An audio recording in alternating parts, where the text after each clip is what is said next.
And we have two people online. I hope we have Yodi. Can you hear me?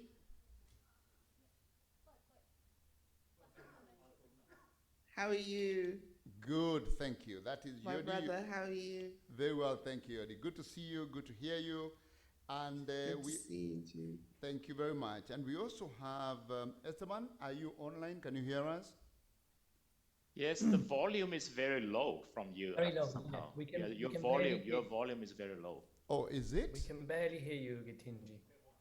So it's probably the mic connection. I'm almost eating the mic right now, so I hope that the technology can do better. Will- Let us know whether it's getting better. No, it's not good. We can hear each other, but not you, Katinji. And we Okay. don't want you to shout at us. I hope I don't have to. Let the technical team check that because we would like to hear, for you to hear us very clearly. Let me try a different mic. It's getting better. Can you hear me? Yes. Yeah, Is that's better? Yeah. Good. better, but not great. Thomas, all right. Thank you. Good. So, colleagues, welcome. We have very exciting, just shy of 2 hours. A bit of our time has been taken by the delays in the morning sessions. My name is Dr. Githinji Gitahi. I'm the Group CEO for AMREF Health Africa, based out of Nairobi, Kenya. But I'm glad to be here in Bangkok for PMAC 24. And this session, which is connected obviously to the larger conversation around geopolitics, health security, and innovation, we are looking more specifically at the areas around what we may call medical countermeasures, what vaccines, therapeutics, and diagnostics, and vaccines, and therapeutics and diagnostics, and looking at the innovation framework around that, access, and how equity can be assured. This is what we are looking at. The larger context of the conference, of the PMA conference, is of course the challenges of geopolitics. We have discussed that significantly in the morning. It's been discussed in many other sessions. And it is the overarching umbrella context of the conversations. But we know that whereas geopolitics can be extremely challenging to our goals, to our global health governance, to achievement of equity, we know that there are things that we have control over. There are things that we can do to make things better.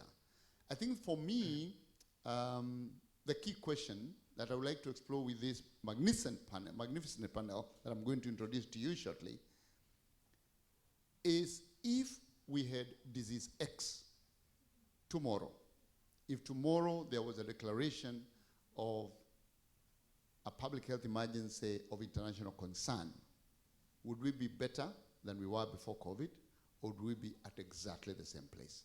So maybe to the audience, how many think that if there was a fake tomorrow, we would be better than we were before COVID was announced? In the audience, raise up your hand if you think we would be better.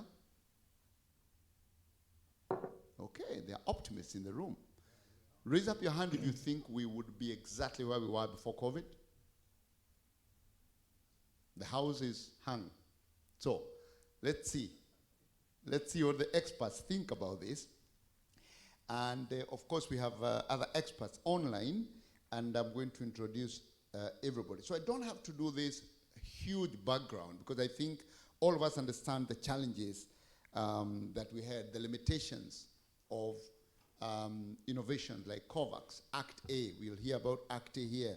The regional challenges, within Africa, Asia, the flow of innovations, the absence of vaccines in some regions, and the excesses of vaccines elsewhere. We've seen now reports of millions of vaccines that expired, that were hoarded by rich countries. All these things. But it's not just that. There's also the scarcity of technology and innovation for testing. I remember when we started in Africa, there were probably 2 or 3 laboratories that could do PCR. In many countries, none at all. So that again, what is it we can do to make sure we are better? Innovation that was created as a therapeutic, up to today, there are people in many countries across the world who still can't access the innovation that was created for COVID treatment. So it's a wider, the COVID may be the entry point, but it's a wider view here. Do we have the right infrastructure, the right governance, the right framework of equity for us to make sure we are safer if there was a fake tomorrow? This is really what we want to explore, including how do you finance this access and innovation in an equitable manner? Who does that? Whose responsibility is it? And how do we create an accountability framework around it? So how do we create a governance framework that mitigates national interests? Because I think the biggest problem we had, national interests. In the morning there was a question around did COVAX work or not? And the feeling is that actually the national interests failed COVAX.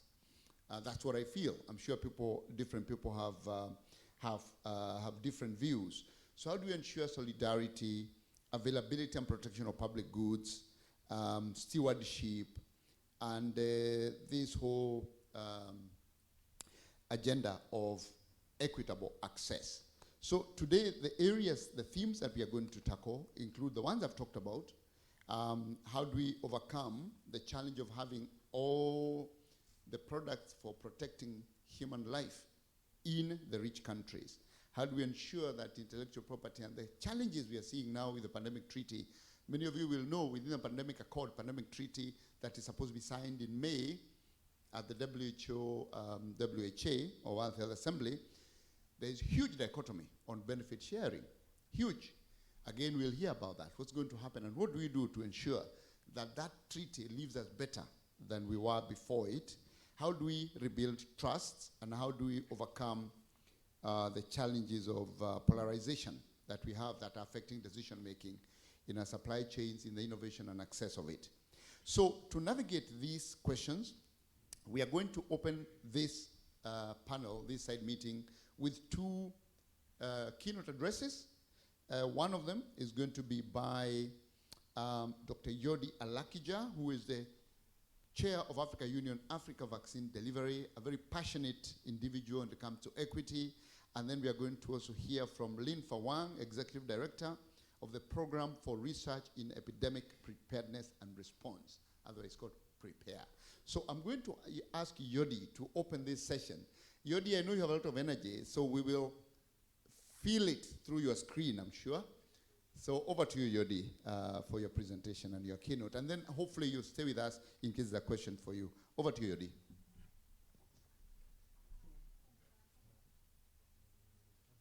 We can't hear you, so just hold on. We saw the volume. Is it, or are you on mute? Yodi, let's see whether you can hear you now. Yes. Oh, Hello, good. the host had muted me. Excellent. Please proceed. Yes. Hi.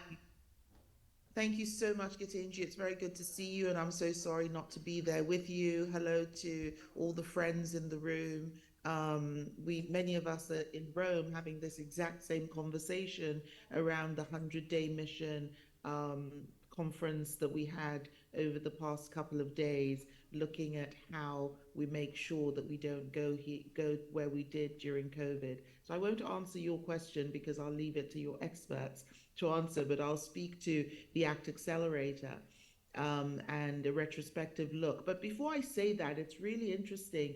Part of what went wrong in COVID, and if you go to the next slide, please, for me, part of what went wrong in COVID, I would say, was exactly what you've just described just now. You just talked about the COVAX. A conversation was had around COVAX this morning for you. For us, it is 8 a.m. now in Rome. But COVAX was part of the ACT Accelerator.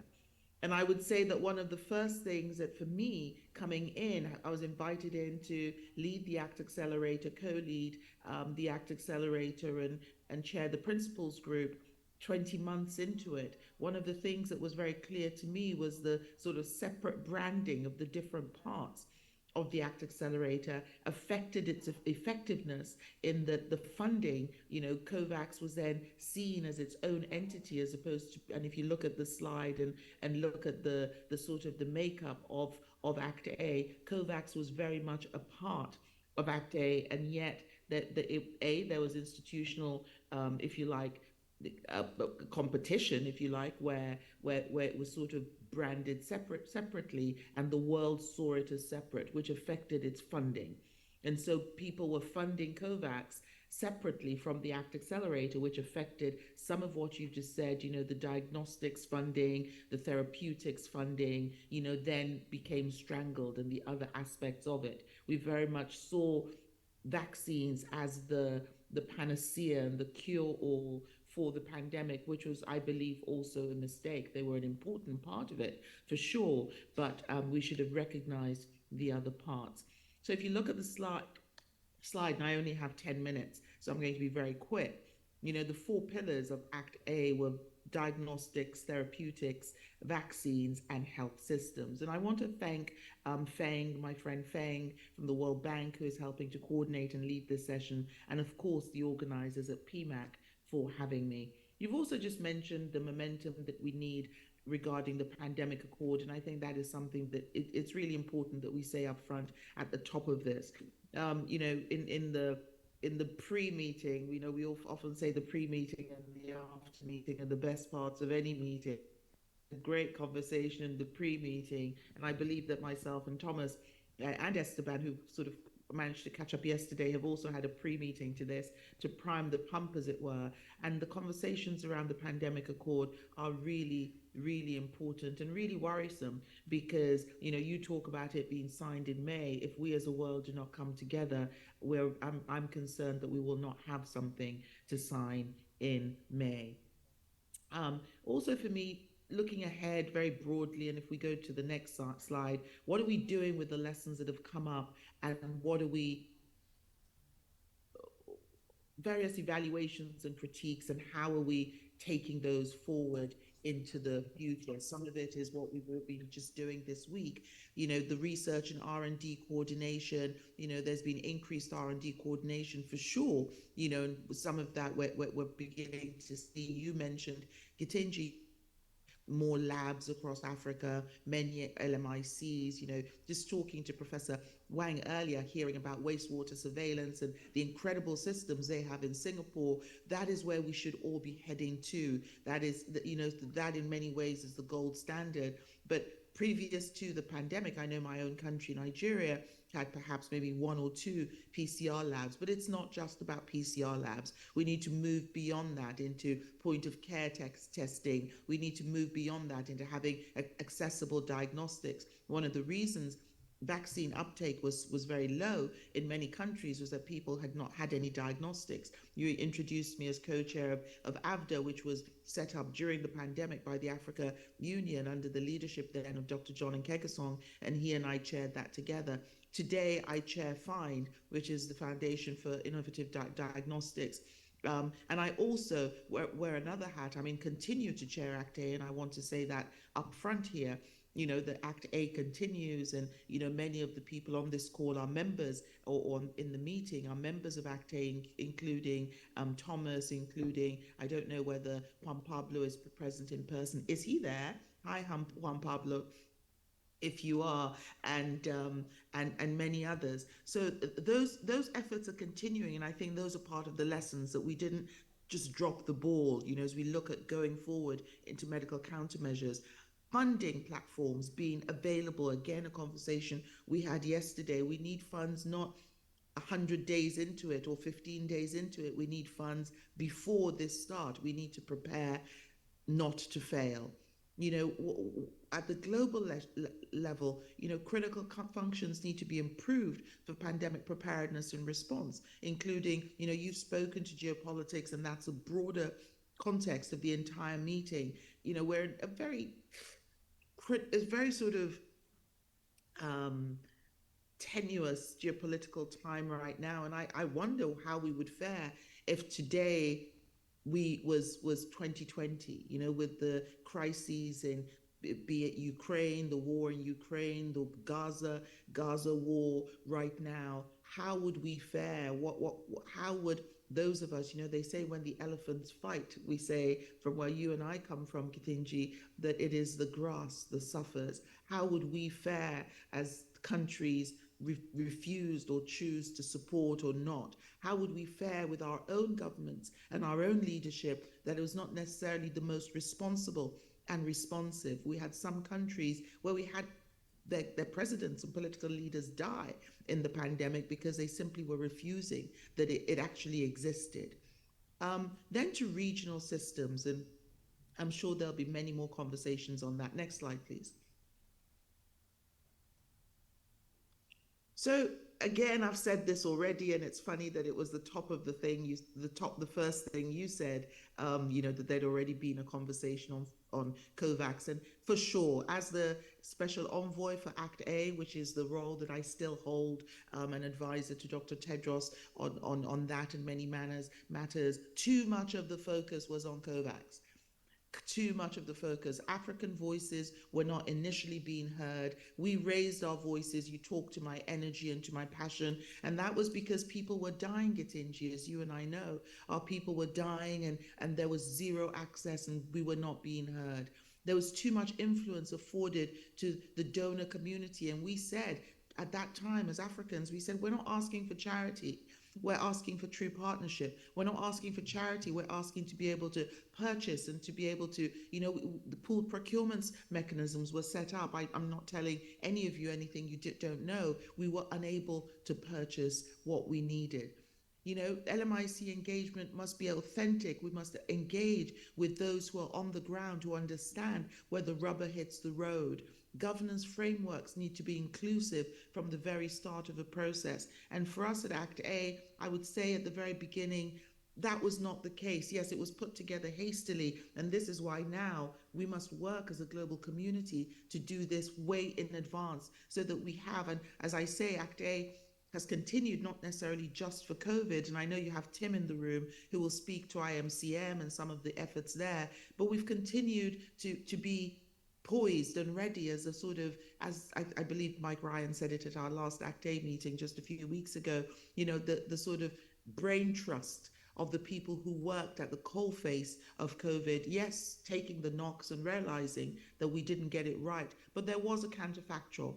There was a counterfactual in that, had there not been an Act A, it wasn't perfect and we failed on equity. We worked, it worked fine on product development. It had two key goals. Product development, perfect. That worked fine. I mean, perfect. You could argue, Thomas would say that some of the products that were invested in by some of the Act A partners didn't actually come to fruition in time. But broadly on product development, diagnostics development, therapeutics, I mean, oxygen has come out, and oxygen sort of task force has come out of Act A. There are some good wins out of there. But broadly, we failed on equity. We failed on equitable access and delivery of those countermeasures. But we would say that on balance, we saved lives. Millions more would have died. Next slide, please.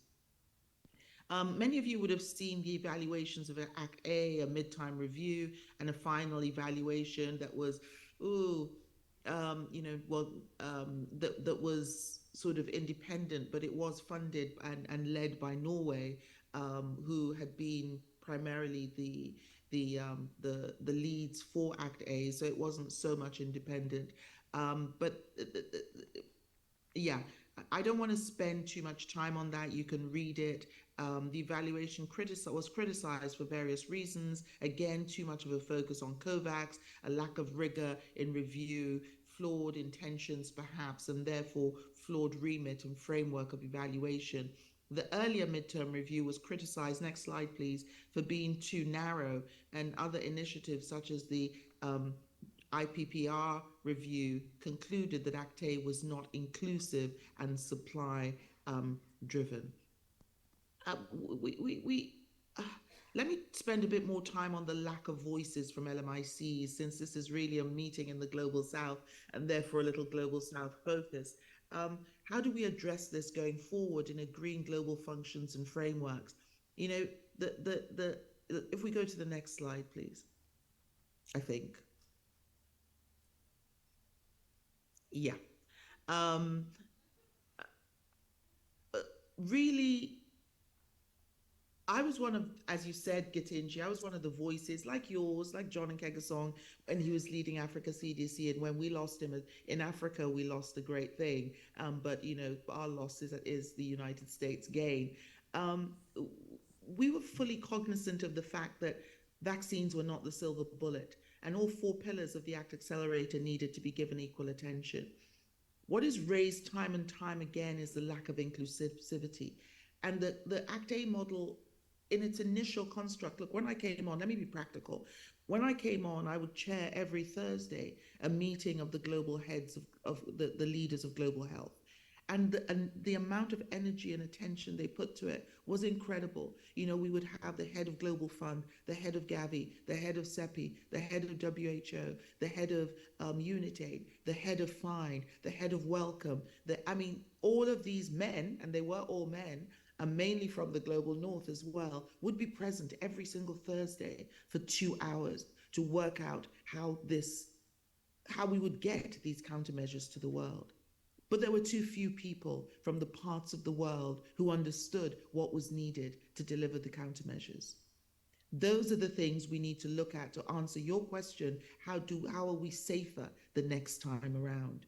We can't do it like that. You cannot sit in Geneva, most of them, or some in London or wherever, and determine how vaccines are going to get from ports to arms in Nairobi, in Abuja, in Ekiti, in various parts of Africa or in various parts of Asia. And it was too top down.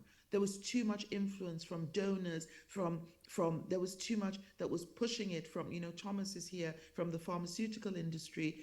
We were too concerned with what those groups would think and not enough concern about the individuals, about the people. It was not people-centric. We did not understand that we needed to work both bottom-up and top-down.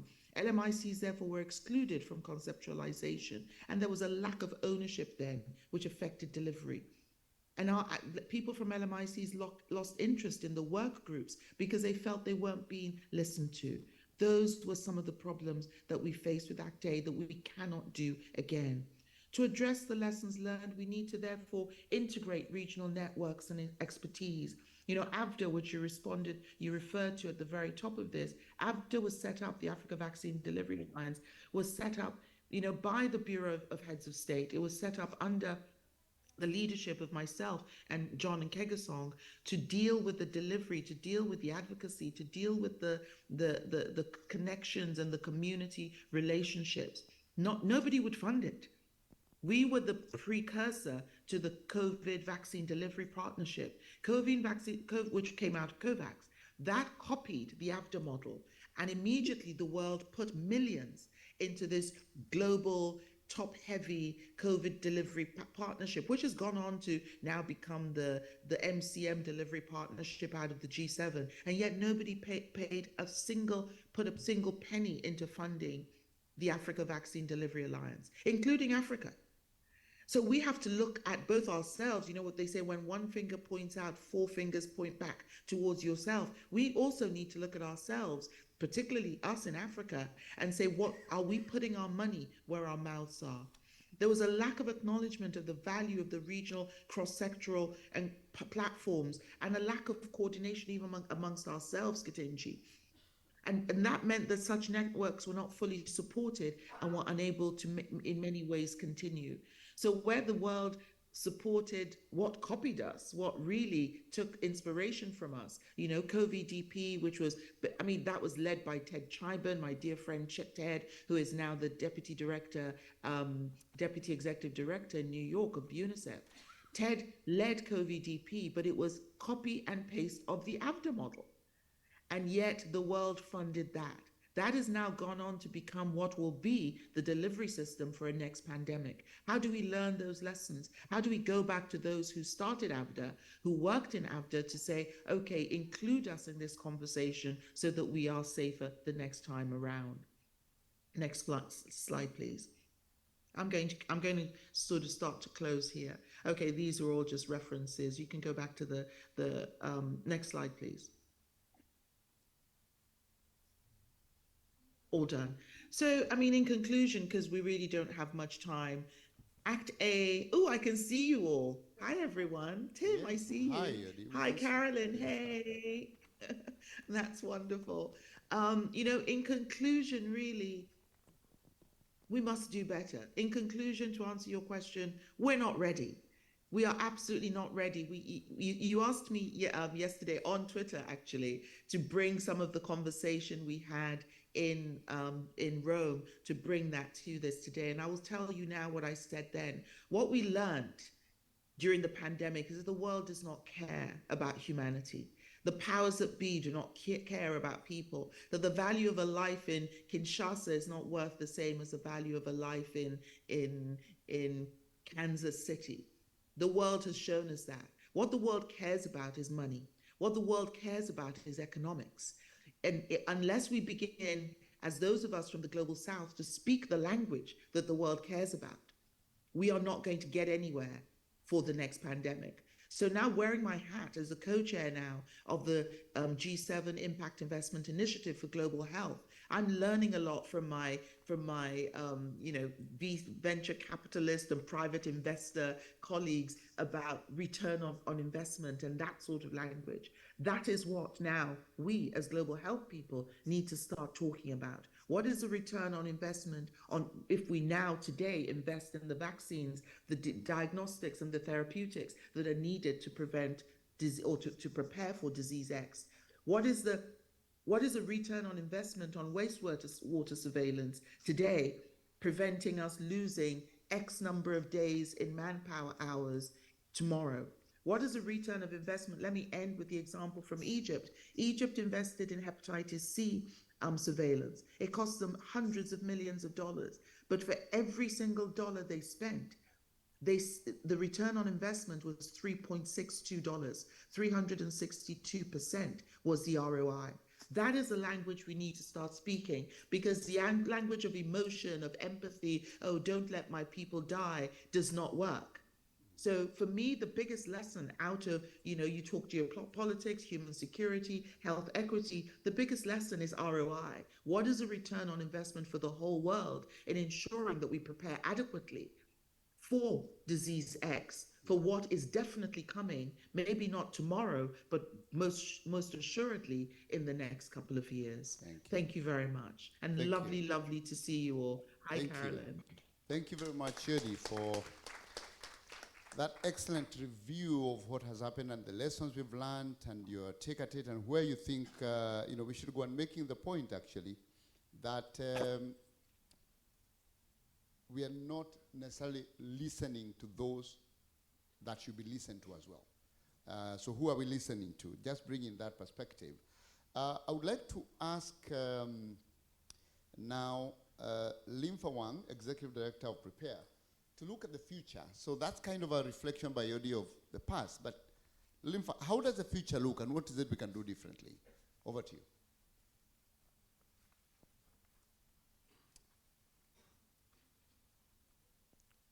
Limfa, you're connected, I hope. Can you hear us? Please speak so that you know you're with us. Yeah. Can you hear me? There you are. We can see you, we can hear you. Okay. Good. Great. Thanks. Yeah, thanks, Katinje, and also thanks, Fan from World Bank for the initial invitation. So my kind of presentation will be short and very different from Yodi's, because I think the lessons from COVID and the need for paradigm shift in fighting disease X. So I'll be focusing on the upstream, the early stage, pre-sort of pandemic and the early stage of pandemic. So I think that in terms of the lessons, I will summarize this three. SARS-CoV-2, in our field, we call it a known unknown. So we really know events like this will happen, but of course we will not, well prepared. Secondly is that, we have data now internationally to show such spillover events. Spillover, for the layman, basically is the jumping of such virus from animal to human happens more frequently than we thought or we can detect. Last but not least, so the paradigm shift, right? So Jody talked about a lot of the, equity, distribution, production, supply, politics. So what I'm going to focus on is really kind of the research area as well. So we have to do something different from before COVID-19.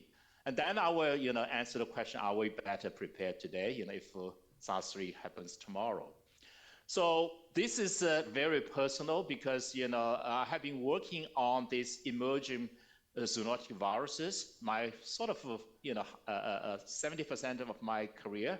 And in the last 25 years, we had these viruses, even angiovirus from Australia that are named, even a clean place like Australia, you can have such a virus emergence. So it's going to happen.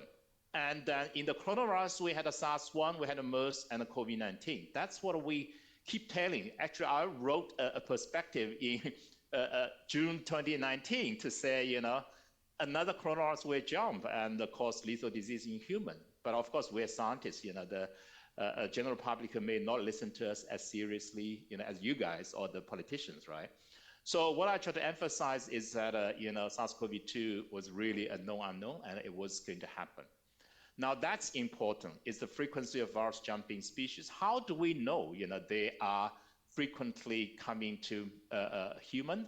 Because most of them will be either dead end or very limited, spread.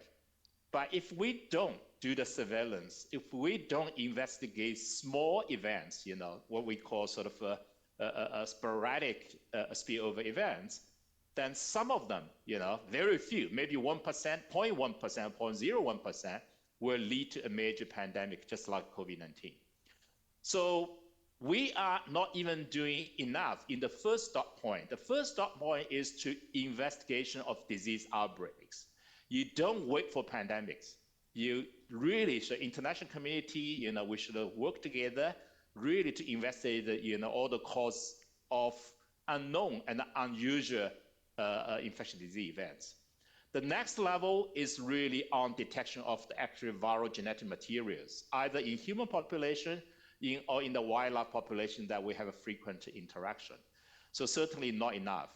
But the last point is important, so retrospectively, my group and the international collaboration, now we have archived human serial samples from all over the world. So these are the samples that took before December 2019, and not necessarily for infectious disease research. It could be for cancer, can be for a neuro, any kind of disease investigation.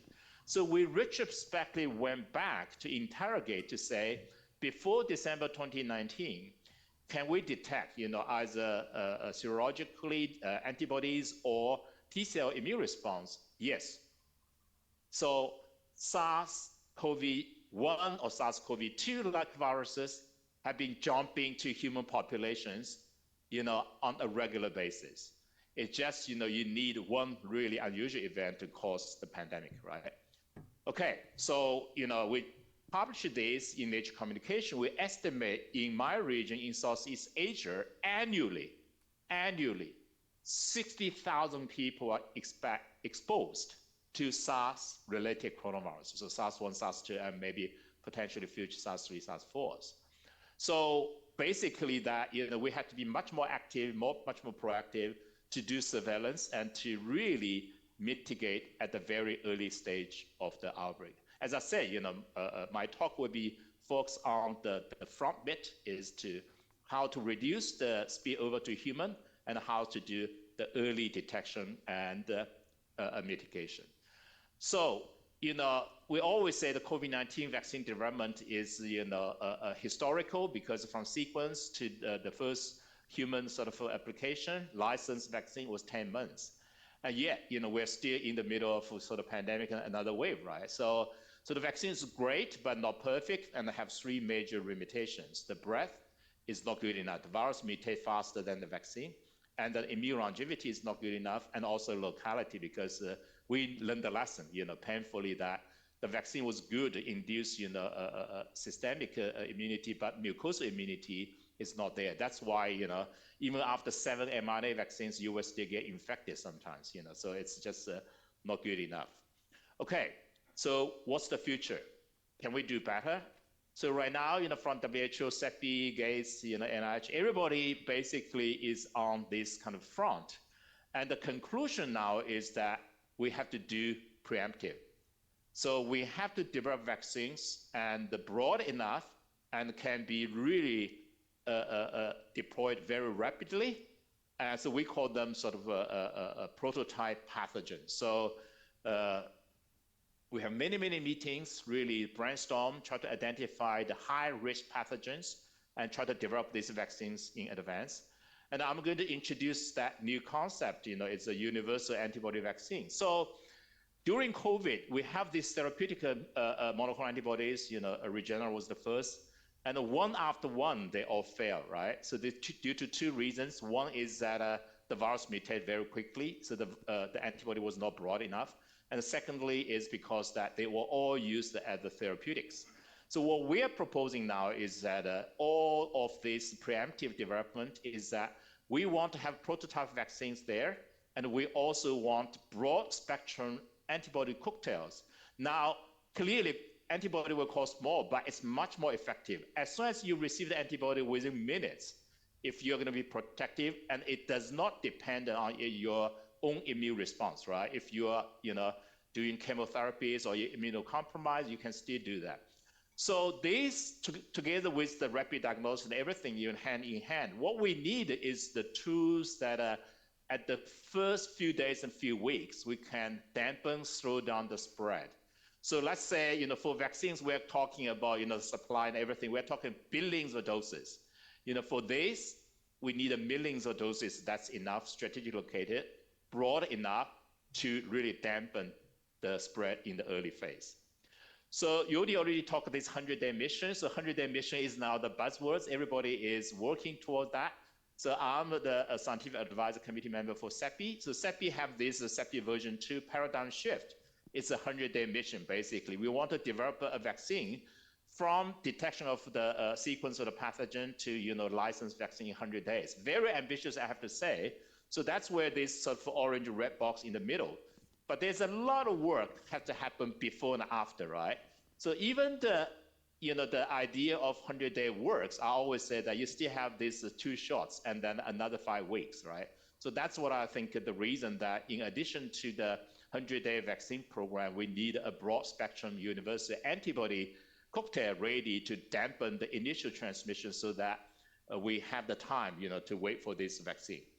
And then in Singapore, so the government is very pragmatic. So we have this PREPARE program. So there's a program for research in epidemic preparedness and the response.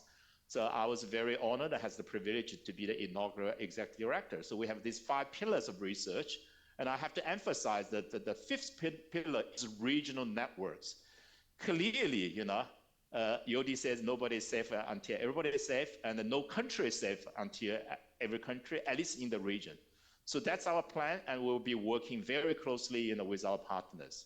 Now I'm going to just, answer your question, Jitinji. It's are we better prepared if we have a SARS-CoV-3 tomorrow? Can we do better, than December 2019? So I'm going to answer the question in 3 sort of category. Scientifically, technically, yes, we are much better off. Geopolitically, I think we went backwards. Legally, in terms of the legal framework, I'm waiting for this Pandemic Act that you really mentioned in the introduction. Hopefully we have something in May. And with that, I'm going to close my talk and thank you. Thank you. So thank you very much. I think, and I forgot to mention, I sit on the board of CEPI, where this great work is happening. So thank you very much for your technical leadership, Linfa, on CEPI. I always ask myself, what is day 1 of the 100 days? So I'll probably ask WHO to answer that question. What is day 1 of the 100 days? When it gets reported, when it gets tested, so those are technicalities we can go into. But very important that you think technically we've made progress, geopolitically we've gone backwards, legally we have to wait for the pandemic treaty, which again, we'll hear how that is going with WHO. I am not feeling like it's going very well from this morning's conversation with Precious, who is actually co-chairing the INB. So thanks for those stage-setting conversations by Yodi and Linfa. So we'll now move on to the panelists here. So I'll very quickly introduce, because we have some here, we have some online. So to my right, we have the Minister of Health from Uruguay, Karina Rando, will be discussing the Minister of Public Health in Uruguay. So thank you very much for joining us. Then we have Tim Nguyen, Head of Unit of the events at WHO. So Tim is there with us. He'll be commenting on this issue of the pandemic treaty and other items. Then we have Esteban, who is online. Esteban Baron, Head of Policy Strategy at the Market Access Pool. He'll talk to us a little about intellectual property. Esteban is there, so you can hear us, we can see you. We have Caroline Reynolds from Pandemic Action Network, co-founder. She's here with us to talk a little more about civil society and what is it that we can do better in full engagement and authentic engagement. We have the private sector here, Thomas Queney, who is the Director General of IFPMA. That is really the pharma industry, more or less to say, if you could shorten that. And Thomas will talk about what lessons has the pharma industry learned based on what you were saying, what you discussed here, geopolitics, interests, capitalism, return on investments. What lessons has pharma learned, or the industry learned, that we need to carry forward to change or to carry forward? There's a question around financing. So Fang is here from the World Bank. And then we have Ren to comment on the issue of accountability. So it's an all well wrapped up panel. As you can see, there are more men than women. So when we get to question time, the first priority will go to women and youth. So let's go forward, and I'll ask the minister to start, because the question is, all these questions and all these conversations we have, the rubber meets the road at the country. It is the ministers of health who have to wake up tomorrow and decide if disease X is here, what do they do? Even as they wait for all the noise globally, they have to act. They have actually, they're the right holder, the duty bearer, for their citizens. So how does this feel at a country level? Minister Karina, are you feeling safer now? Is your country feeling safer? What lessons did you learn, and how do we take those forward to ensure the countries actually feel safer, because that's where the rubber meets the road. Over to you, Mr. Karina. Thank you very much for inviting me. Thank you, Feng. And it's a pleasure for me to be here sharing the experience of my country. I'm going to talk a little different from what we have been listening, because I'm going to bring this topic to the field, to the ground, to what really we have lived in our country. And maybe what we live in our country reflects other countries also. But to speak in general, I want to say that health is a fundamental right, and it has to be accessible to all the world, regardless the localization geographically and the socioeconomical status. And however this maybe think as something very obvious, it was not really a fact during this global pandemic. And those health inequalities limited the development of country and continue the poverty cycle. So because health is a key element to economic development. So we have to cut that circle. That's in a general way.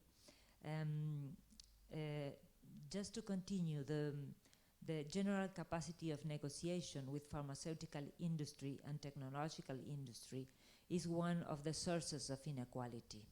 So we have to go in deep in that, and I'm going to talk a little bit about this. Because it's obvious rich nations have more favorable agreements with the industry, and they can ensure preferential prices, preferential contracts with the industry than other countries. And sometimes in crisis, they're prioritizing their own nations, and that is true. Not only a wealthy country, but also small country, and this is an important concept, because small country may have high gross domestic product, but they may have a very small capacity to negotiate. So that is other source of inequality. But let's go to America. What is happening in Latin America? The revolving fund of PAHO, of the Pan American Health Organization, has been working there for more than 40 years, and it has been very efficacy and very successful for implementing the vaccination all around the continent. The revolving fund makes very good contributions because it can use economies of scales, promoting transparent negotiations and supplies different vaccines to all the countries, so they mitigate the morbidity and the mortality for those preventable disease, vaccine preventable disease. So what happened in the COVID pandemic with this? What happened with Latin America and the revolving fund? Well, many countries turned from the revolving fund to the COVAX platform. So PAHO lost the negotiation and leadership capability in which in the negotiation with COVID vaccines. That was happening in Latin America, so many of the countries, including Uruguay, turned into COVAX. And the COVAX mechanism faced industry prioritization of individual country negotiations, increasing asymmetries and weakening collective response mechanism. As the region of the Americas was, I need to say this, but we think and we feel it was marginalized in vaccine distribution under COVAX mechanism, the states start to begin negotiation individual trades with industry. Now, gets to go straight to Uruguay and what happened in Uruguay. Uruguay is an example of COVID allocations vaccine with delay. And Uruguay was considered, is considered a high income country because of the GDP, but that is really unfair because we have many other problems and the cost of living in Uruguay is very high. And Uruguay is a very small country. Probably most of you does not know almost a few things about Uruguay. Uruguay is small. We are only 3.4 million people with a high level of literacy, 97% of literacy, and with a very good connectivity with internet. But we face problems. We face problems with labor, with poverty. So even though it's a high-income country and it was not prioritized, we really needed the vaccines on time. And COVAX couldn't do that.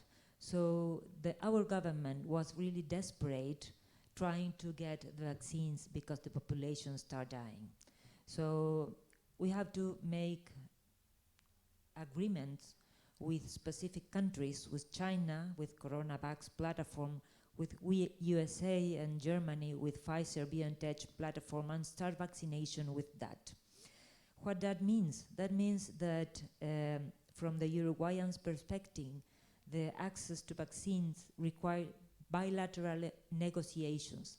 That bilateral negotiations with the pharmaceutical industry during COVID crisis leads to some trades, we have to sign some agreements that were really difficult for us with clauses of secret clauses, confidential clauses, and we don't know the prices for other countries, even though today I cannot tell you what the prices of the vaccine was, because only the president and some few people know how much Uruguay should pay for that vaccines. And believe me, I think it is not a low cost. I think it should be very, very high to have that vaccines only for 3 million people. So I think that I was going to talk about this later, but I'm going to talk about this now.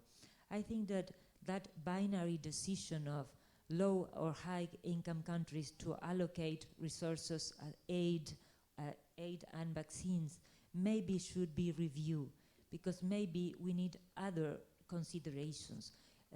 We all know that, for example, in Africa, some low-income countries received the vaccines, but they were not prepared because they didn't have the logistic to develop that vaccines. They didn't have the information of the population and of the government to give that vaccines. So many millions of vaccines were lost. And then you have on the other side other countries like Uruguay that are high-income countries but are very small and don't have the capacity, but they have all the logistic and they would be possible, it would be possible to make a difference in that country. So I think that is one thing that we would need to review for the future, for the next pandemic. As well, as we are a small country, of course, we could not produce our own vaccines, but that is going to be a matter of another discussion, because maybe we can do it with another countries regionally. The international community must reevaluate then the way they distribute the aid. And well, then another important thing I would like to highlight is that the Geneva-based access to COVID tools accelerator, ACTA-A, couldn't really provide in time and equitably access to countermeasures in many countries due to this dependence to existing market barrier-based mechanisms. And that happened in Uruguay. I mean, maybe it's not very, I think you may take this with all my respect, but it was difficult to deliver the countermeasures in some countries. And for example, I can talk about medication. Medication for sedation and muscular relaxation in intensive care unit was started to raise demand during the COVID. And richer countries with better negotiation capacity could buy most of this medication, and low-income countries and small countries as our countries really had very struggled with that, and we have to increase the national medication production. Luckily, we have some mild capacity, but from some of this medication, we need to pay very, very high cost to have them on time and not be lack of stock. Then another point is the intensive care unit capacity. The intensive care unit capacity was double in my country. Usually we have 400 beds, but then we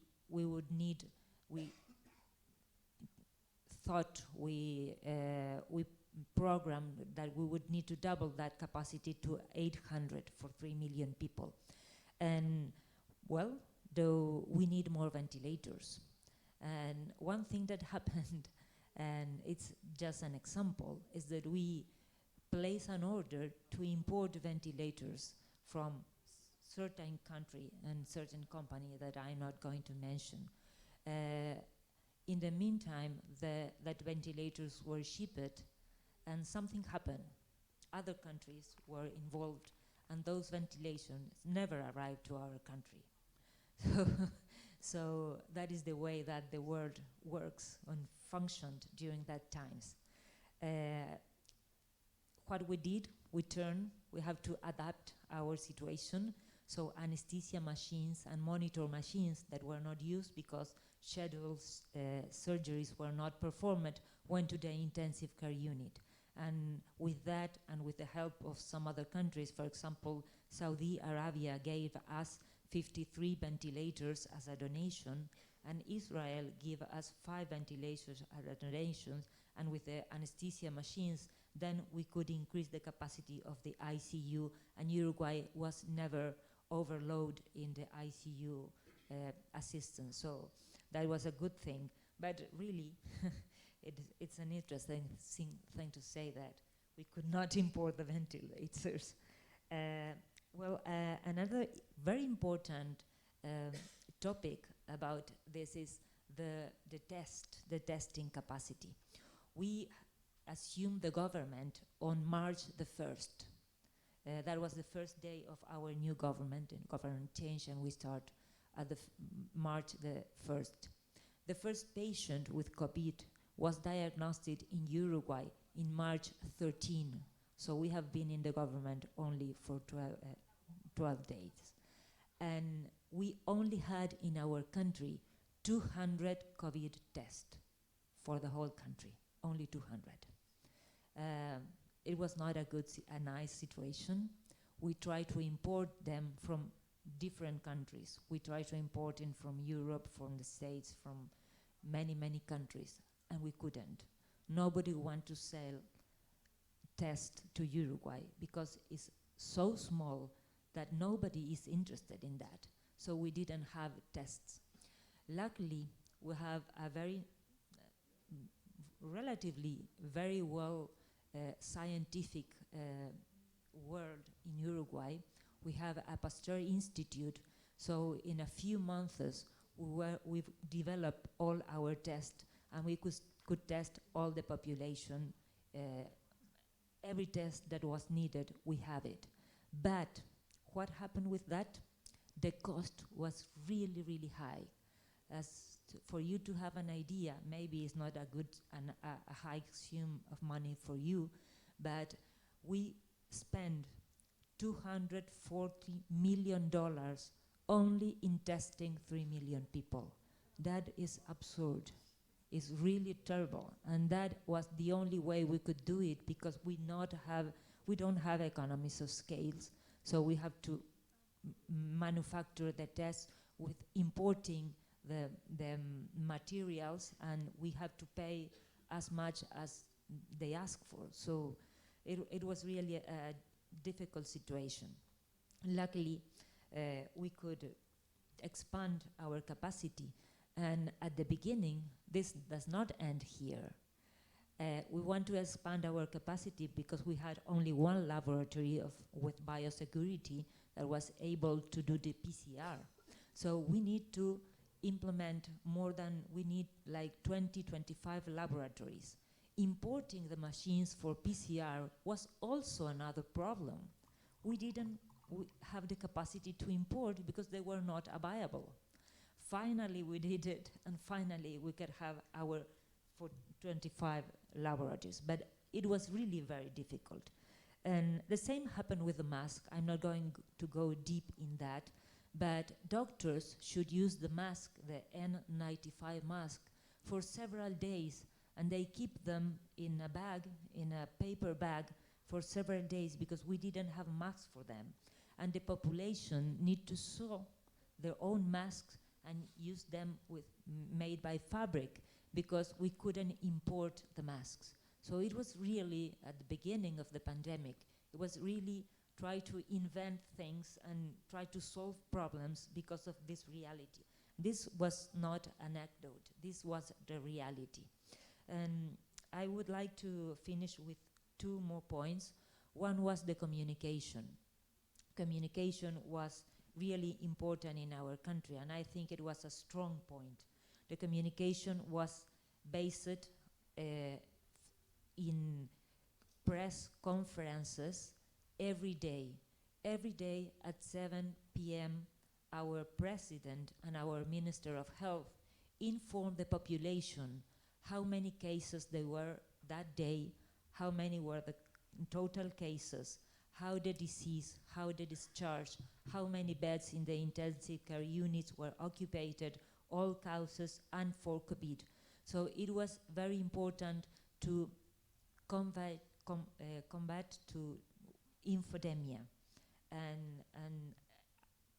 But even though that, we have problems, and I think that the world also had problems with that.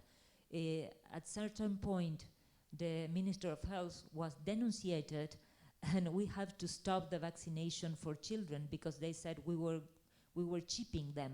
And yes, it's incredible, but we have to stop the vaccination until we demonstrate that was for 3 weeks, until we demonstrate that that was not true. And luckily, after a couple of months, we have 80% our population vaccinated. And well, I think that this is the experience of Uruguay. And to wrap up, I would like to say that the world still have threats, and there are new challenges like influenza, infections, encephalitis, and the access of vaccines and countermeasures and therapies is really an incredible challenges for countries like us. And we need international cooperation and different mechanisms that we are going to talk about that, so I'm not going to expand in that. But we need international cooperation and really solidarity to deal with this. That is the situation of our country. Thank you. Thank you. Thank you very much, Ms. Karina, recounting what exactly happened there. I'm not sure I'm allowed to correct government, but in Africa we had a major challenge with short expiry vaccines that came with 6 weeks, and therefore that's why there were such expiries. And they were expiring even before they go to the distant place. So the short expiry was the biggest problem, and they also came when the trust levels for the vaccines had crashed. But I would like to go to Tim now, and the question that we need to answer is, the pandemic treaty is coming, and you may have other contributions to make. Does the pandemic treaty, where it is now, look like it's actually going to make us safer? Well, I've had a lot of fights on benefit sharing. We'll hear a little more about that. So over to you, Tim. What do you feel? What's your feeling on a scale of 1 to 10 about the safety of the world in the future post-May? Well, you're challenging me here, but I think I want to say broadly, I think I'm optimistic, and I can also explain why. I think first of all, countries has already negotiated for 2 years, in 7 rounds around, the different elements of the pandemic agreement, where they would like to have more consensus to move us forward on a rule-based approach in the future. And the next 2 months is crunch time. Why? Because they will come together for 4 weeks, physically to Geneva, to really have those hard negotiations. So 2 weeks in February and 2 weeks in March. And what we're looking right now are 32 articles on 30 pages. So they already reduced it over time, so it's only 30 pages, so hopefully manageable. But within these 32 articles, there are only 3, 4 very critical articles where they need to find consensus. And one of them is the ABS, the Access Benefit Sharing article. I think it's Article 12. And just to explain what does it mean, access benefit sharing. It's really the notion of if all countries come together to share knowledge, research, science, biological materials, genetic sequence data, this will allow for rapid R&D of products. And when we share all our knowledge, then also the resources, the benefits coming out of that, the vaccine, the therapeutics, the diagnostic, should be equally shared. So that's the notion of the ABS system. So that's something basically the core of equity when we're looking at. And why I'm optimistic? I'm optimistic because countries have done it before. Since 10 years, we have the pandemic influenza framework, which entails all of these elements, including ABS system. The ABS system in the pandemic influenza framework is basically the following. Countries are sharing the virus sample on a continuous basis. Twice a year, the community meets together with the manufacturers to define the composition of the seasonal influenza vaccine, which is the basis then that is being sold in terms of seasonal influenza vaccine. The return is that the private sector pays $28 million each year into a pot. And this pot is then shared for capacity building in countries, especially in low and middle income countries. 70% goes into that preparedness and capacity building, and 30% goes into a financial pot when the influenza pandemic hits, that we have like a war chest to use to then respond to the influenza pandemic. Plus, the industry will provide 10% real-time access to each batch that comes out of the production line, which basically means that also WHO and partners can then distribute in real time 10% also to countries that normally cannot buy at the same time as rich countries could do. So this is already something in place for over 10 years. This was also years of hard negotiations among 194 countries. They came to a conclusion. So we have a blueprint to be hopeful that we will land something by this May 24. I think that's worth a clap, that there's some optimism within WHO, that there's a framework that we can lean back on, but that we have red lines on 3 or 4, and we hope they'll be resolved within these 6 weeks, you say? 2 weeks and 4 weeks? 2 and 2. 2 and 2. So we really hope that those can be resolved.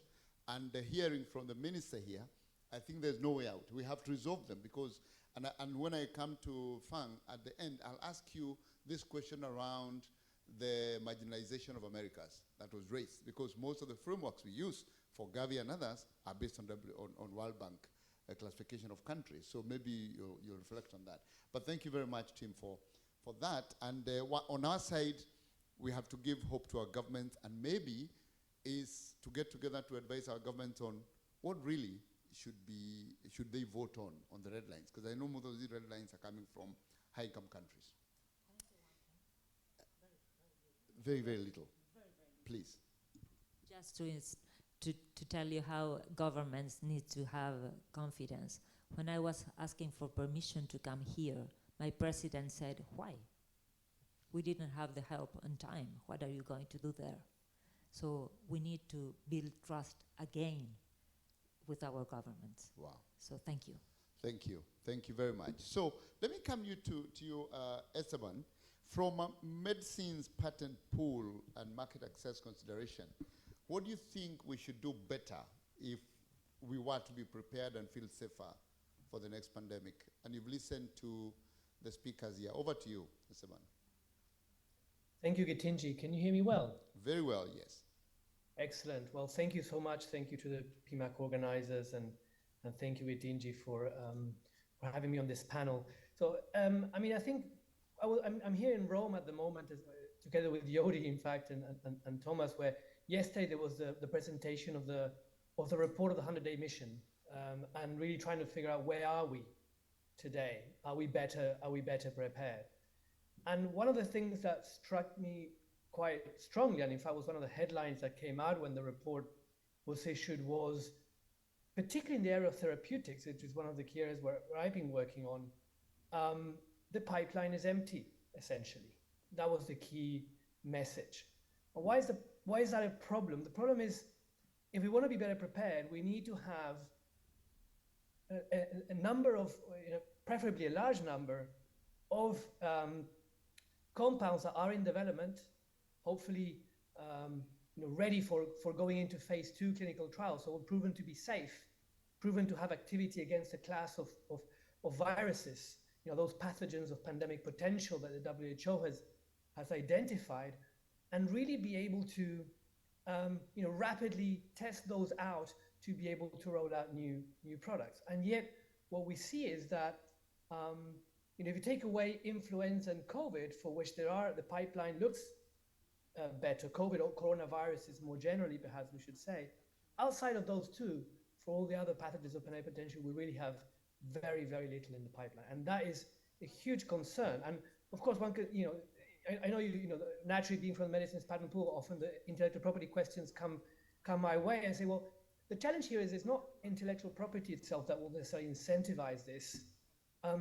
because the return of investment on developing countermeasures for a pandemic, for a given class of virus that may never happen, is really hard to define. So it's very difficult. So it's clearly an area where you definitely want a lot of public funding going in. And that public funding, instead of increasing, is actually drying out. So that's kind of one of the first note of concerns that I want to bring from the discussions that have been happening here in Rome. And the temptation from that, and the discussion we've been having here, was to say, well, yes, it's all very nice to be talking about equity and access, but we first need those products that we need access to. So let's wait on the access front. Let's focus on trying to get the pipeline back together, get those funding, get that investment to develop the products. And that's a trap. We shouldn't fall into that trap. We shouldn't think that way, because if we start thinking that way, we will very much risk making the same mistakes. We need to build the access from the R&D stage. We need to be thinking access while we're working on. So definitely we need those investments in the pipeline, and we need to work with the pharmaceutical industry and we need to we need the public funding, but we also need to be thinking about how we're going to address the access issues. And when we're talking about that, what is it that we're looking for? What we need is essentially 5 things, I think. When we're thinking of a countermeasure, I'm thinking primarily around therapeutics, which is where I work mostly, but it probably applies just as much for the other countermeasures, vaccines and diagnostics, which is what we need is speed and availability. So we need it to be available rapidly in an outbreak or pandemic context. We need the volumes to supply as much as is needed for the people who will need it. We need affordability. If we get the countermeasures, but we can't afford it, and relating back to some of the figures that were given by our minister from Uruguay, we need quality. We can't be speed at the expense of quality. We need quality assured, and we need the supply security. We need that the supply continues for as long as it's needed, and that's critical. And we know what happened when borders started closing and how that affected. So it's not just a one-off, and so what the key way I think we need to be thinking about this is, when we think about how to be better prepared on access and equity, is what can we do now, upfront, prior to the health emergency being declared? What can we do from the moment it's been declared, while the products are being tested and being developed, while those phase 2, phase 3 studies are being done to prove that a given product is efficacious? And then what are all the things that need to be happening in parallel? We cannot do things sequentially. And already in therapeutics, what we saw is typically getting a generic product, a licensed product to market historically has taken several years. We had new innovations in HIV being approved in high-income countries. It took 3 or 4 years before we had quality-assured generics at scale, manufacturing and delivering very affordable product in low and middle-income countries. In the pandemic, we managed to narrow down that significantly. We managed to get generics as well as antivirals within months, but it was still not fast enough. So we need to start early, and we need to be doing things in parallel. And one of the things that's increasingly being called upon by many policymakers, and we've seen these discussions at G7, G20, and elsewhere, is around whether we need to have regional manufacturing networks that are ready to go, that have the capacity, that can do this, can deliver speed, volumes, affordability, etc., quality, we said, and that have the commitment to do that.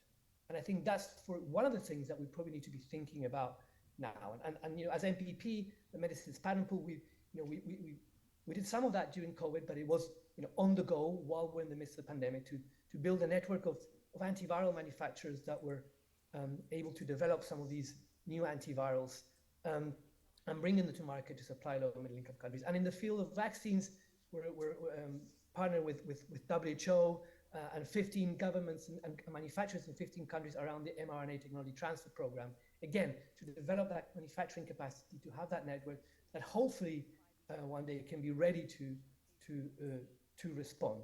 So these are some of the things that I think are critical. Now, perhaps the last point I'd like to make is perhaps a note of caution, and it links back to some of the things that Lim-Fa Wang was mentioning, is that as we're thinking about preparing for all of that, we need to be careful, to not think that the next pandemic will necessarily look like the last one, because we can overlearn those lessons and plan for another COVID. And as Lim-Fa Wang was saying, most of the time we're talking about regional outbreaks that might not turn into a pandemic, and we don't want them to turn into a pandemic. And so we need to be thinking also, it may not be a respiratory disease. The kind of people that may be at risk may be a completely different profile, and all of that matters in terms of how we're going to deal with it.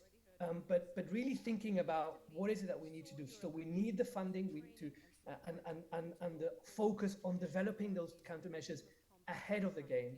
But we also need funding and money to think about access and availability. And if we want manufacturers, if we want generic manufacturers to massively scale up to supply affordable products, we're also going to have to be thinking about how we're going to de-risk them, because it costs money to do that, and all of that is investment at risk. And so we need to be thinking holistically end to end. Thank you very much for this opportunity to continue. Thank you very much. And the headline here, please, you can applaud. The headline here for me is actually to hear, in terms of preparation for disease X, that the pipeline is empty. That's really the headline, and I think that's worrying. But you're also making the point that it's not enough for us to sit and prepare for a pandemic. It is for us to be ready for the small ones so that we avoid them from being pandemics. You brought in private sector incentives, public funding versus private funding. So I was going to go to Caroline, but I want to actually first come to Thomas Quenny and ask this question in terms of industry, because industry has incentives. Most of the success of COVID, there was public funding, but it was actually research and development of companies that were seeing a return on investment eventually, that invested largely, though there was investments by certain governments. So how do you reflect on this question of absence of pipeline, incentives, public funding, and the question that was raised earlier on pricing, transparency on pricing? So could you come in on this, Thomas, and then I'll ask Caroline to comment from a Pandemic Action Network perspective, if that's okay. Yeah. Thomas, over to you. Thank you very much, Gitinji. I hope I'm unmuted. Can you hear me? Okay. Yes. I think one of the key elements when I look at it, I've heard, the frustrations which we all share, and we need to address the shortcomings. But at the end of the day, when I compare with HIV/AIDS, H1N1, and past, pandemics, the response to COVID was amazing, because Ebola was the fastest vaccine ever developed before, and it took 4 years, and here within 326 days, as Professor Wang indicated, based on platform research which was done before. But for example, the mRNA vaccines were developed based on 30 years trial and error and mostly failures in cancer research. Therefore, that was quite amazing. The scaling up to 11 billion doses manufactured in 21, a record speed, trebling global vaccine capacity. Even COVID, and I fully agree with Yodi and others who have addressed the shortcomings on equity, but 2 billion vaccines were rolled out by COVID in the first year. Now, nobody mentioned yet that there were 300 vaccine projects. Only 11 made it to WHO emergency use license. Everybody now thinks, oh, mRNA, that is the panacea, the magic bullet, that will be it. There were 23 mRNA projects. Only 2 made it, which means I think when we talk about the disease X, we really should be cautious not to expect, having done it so fast on COVID, we will be equally fast next time. And we really need to address it. Listening, for example, to Tim, I'm not quite as optimistic as he is about the pandemic treaty and the pandemic influenza preparedness program. Let's face it, you know why it works, because there's a $4 billion market annually for seasonal influenza. The PIP has never been tested, and the other reason it worked is because WHO, and that's the exception rather than the rule, has the unique access to biological samples of influenza viruses. Therefore, I think we really need, and Professor Wang said it, we need to work on existing infrastructures which are diverse. We need to draw on the excellent infrastructure labs which we have in Singapore or Indonesia. South Africa contributed a lot to genetic sequences, but also we shouldn't forget, and I haven't heard much yet, that on medical countermeasures, Gitinji, whether it was the vaccines, tests, or treatments, they all came from private companies by and large. China, of course, is a bit different, but once there were sufficient vaccines in the rest of the world, China vaccines didn't really play a big role. We need to make sure that we maintain, the ability of science to deliver. I occasionally remind people that Catalina Carico celebrated big way in October last year as Nobel winner, rightly, because she was really the mother of the mRNA vaccine. She was dismissed from her US university 10 years earlier because she allegedly was not up to the standards expected by the university. There wasn't much public money going into that. She found refuge in the German BioNTech. But having said, I think we shouldn't forget what worked, but we also should look at the shortcomings. Now, I As Jordi, I am a member of the ACT-A Principles Group. I sat on COVAX. I sit on the 100-day steering group, and we are deeply conscious that it's easy to talk about the COVAX shortcomings. COVAX did amazingly with the 10 billion, with the 2 billion, doses delivered. And COVAX actually at the beginning did amazingly in getting vaccines to Nairobi, Accra, and Abidjan pretty much the same day the first vaccines reached Tokyo. The problem was that COVAX probably was too cost sensitive. When you look at the investment, and I heard the minister from Uruguay, there are studies from IMF, from the World Bank, from WIPO. The return on investment on what was spent on vaccines is a few hundred times the cost of these vaccines. SARS-CoV-2 COVID cost the world $13,000 billion. And it's an economic security issue. And I'm sure that Feng from the World Bank is deeply conscious. We now are in danger of failing to learn that lesson. I looked at the global risk report coming out of the World Economic Forum last week. Global risk report of the World Economic Forum doesn't even mention the risk of pandemic, neither short term nor over 10 years, which means WEF, I'm not quite sure where to show the relevance of WEF, doesn't think that pandemic preparedness is an important issue. Therefore, we need to work together. I fully agree with Jordi on the importance of inclusiveness, and she did mention the need bottom-up rather than top-down. That includes CSOs, that includes LMICs, but it also includes private industry. I recall February or April 2020, the first scientific meeting WHO convened. There were 300 people invited. I think there were about 4 people from industry invited. I talked to Victor Zhao yesterday here in Rome, and he said, Thomas, to be honest, when we look into the 100-day mission, we need more private sector expertise. Therefore, inclusiveness really must include private industry. In terms of addressing shortcomings, let's not just rely on governments.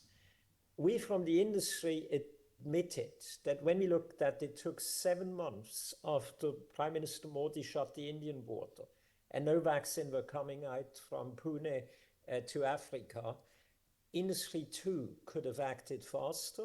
And that's why we did come up 1.5 years ago with the Berlin Declaration. All the big companies, and this was signed up by the developing country vaccine manufacturers too, are willing in a future pandemic to put aside part of real-time production for rollout to people who need it most. Now, I deeply hope that this is a critical element of a pandemic accord negotiation. This commitment from the industry is voluntary, it's non-enforceable. I believe that we need to add some teeth to that. We need to work on trust, and the minister from Uruguay mentioned it. One of the challenges, of course, in Latin America, Getinci, was no continent had as many anti-vax presidents as Latin America has. And as the minister said, you do need also local manufacturing. There were a couple of voluntary licensing in Brazil, for example, one on mRNA, the other one on the Oxford AstraZeneca vaccine. We need to work earlier in terms of the partnerships. But if one thinks you will have ever warm vaccine facilities if there's no sustainable demand. And looking at you, for example, earlier last year, one of the South African recipients of tech transfer voluntary licensing lost the contract for pneumococcal vaccine because the South African government noticed that the Indian supplier will be cheaper than the local one. Therefore, we really need to work on the one hand, diversity of manufacturing, and I applaud what Minister Ong has done in Singapore. He is engaging with several manufacturers to make sure that Singapore will have a manufacturing capacity. I'm pretty sure that Singapore will be able to stick to the contracts, that skilled workforce will be there in Singapore, and the risk of export restrictions, in contrast to the United States or to India, is zero in Singapore. In order for this to work, we need open borders. we were severely hampered also by the industry, by export restrictions. We need to make sure that the enablers of voluntary licensing tech transfers are there. We haven't talked much about IP, but IP is the key enabler of future innovation. And let's face it, listening to Esteban, MPP has played, and I'm sure will continue to play a big role in small molecules, in antiviral, multiple licensing. In vaccines, you really need B2B, one company to the other. And I think we need to make sure that these collaborations, partnerships can be established now.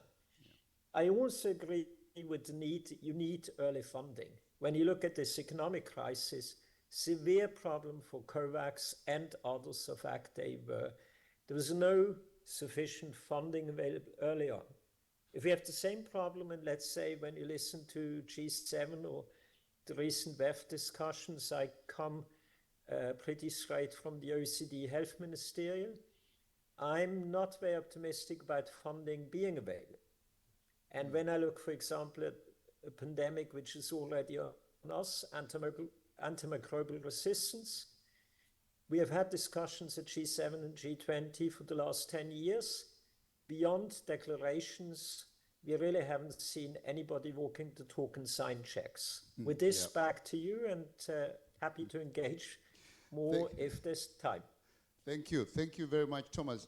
You introduced an interesting terminology. They are cost sensitive, basically saying that they are not buying at the right price. So let's come to Carlin. Over to you on this. Maybe you can respond to what Thomas has talked about as well as the process of the pandemic treaty, and how do we make sure we feel safer? Look, I want to bring this back to the overarching theme. Thank you, Githinji, and thank you, World Bank, for organizing this. The overarching theme of this conference is geopolitics, politics, right? Because that is what is ultimately the issue. This is not a technical challenge, right? This is a political challenge. We know that. That's why we created the Pandemic Action Network, which actually was an idea that several of us had before COVID. 2-3 years before COVID, we're never, on the back of Ebola, we're never going to change the political calculus when it comes to preventing pandemics unless we create a political movement, unless we make this a political priority. And that entails advocacy, that entails people coming together in a committed coalition to drive change. Unfortunately, well, we were able to stand up that idea, but it wasn't until there was a pandemic that we had some funders that said, from multiple sources, that said, oh, that was a good idea, now let's get that going. And so we built this, it will be 4 years in April, and 350 partners around the world across sectors, civil society, multilateral institutions, foundations, private sector, academia, et cetera, working together to try to come together, ideate, co-create, raise the issues to political leaders, problem solving in real time. And I think colleagues at WHO and elsewhere will say we were part of that iteration on the ACT-A process, on issues on the global COVID response, but also from day one on how do we use this moment to finally get some traction on preparedness. So again, it's not a technical challenge, it's a political choice. Some countries, like Thailand here, are making that political decision, right, to invest, and they have been for years. It's a priority. They've got a plan, they've got an office, they've got a system. They're iterating. It's baked into the budget. That's what we need to happen in every country. And there are a number of countries that are doing that and taking that seriously. It's the global community, it's the collective action where we are still failing. And so that's where we're not ready. And where we've allowed the pandemic amnesia to set in. Shame on us. Shame on us for allowing that to happen. But that's on all of us for not keeping that issue front and center with political leaders. And that's what we have to use this moment, use this year to do. We're going into year 5 of this pandemic. Think about that. And we have done some things. So you asked a binary question at the beginning. Are we better prepared? Are we the same? It's in the middle. We're a little bit better prepared. Esteban talk about the science, et cetera. We're better in some ways. And we created a pandemic fund. At least we stood that up. We are in negotiations on a pandemic agreement. So there's things moving, but none of those we have lessons learned about how to be better prepared on medical countermeasures, but none of it's done. It's all in various stages of iteration. And so we are in that messy middle, and we've got to see our way through it. And as we are, but yet the political moment keeps slipping away. So what needs to change? We've talked about that we need a global system grounded in equity. All the points, plus ones to what Yodi and others have said on that, and it is about baking in that access and equity from the very beginning and throughout, through end to end. And meaning different rules have to apply when we're talking about a global emergency, right? They have to, and that's what the pandemic agreement is all about. But we also need a better system of governance and accountability. And so you said it's really about a couple of provisions in the pandemic agreement on access and benefit sharing. Yes, but that equity is meaningless. It's not, unless we have the capacity to deliver it, unless we have the money to deliver it, unless we have the accountability. And I know you're going to talk a little bit more about that. So we need more carrots, we need more sticks. We do need everybody in the room. Precious said this morning that policy is made by member states talking to member states, and that is the normal way we go about business. But in fact, where the best stuff has come from is because we have multi-stakeholders in the room. And that has been really a challenge in this agreement, in Act A, in all of these processes. It's always sort of like, we're always on the margins. It's always, and then there's token representation. It's like, okay, we'll have one representative here or there. That's not meaningful. I mean, we have built, what we have learned over the last 4 years is how do you build a trusted space of collaboration, of learning, of knowledge sharing, of partnership, and that comes with creating a space of trust, but it also is about leadership, and it is about co-ownership. We have to, a couple more things that I just don't think have gotten enough stress here. So we do have to step up the fight about disinformation and misinformation, as you said, Minister, and that politicization that we've allowed of pandemics. That is, to me, top of the line while we're going to be worse prepared, because we've allowed that politicization to take hold, that misinformation to take hold. And if we can develop the best innovations in the world, but if the populations don't want them, they won't use them, then how are we better prepared? And even if we succeed in democratizing access and achieving equity, we've got to value sustainably investing in and supporting our healthcare workforce. We haven't talked about that at all today, right? Again, who's going to deliver those tools?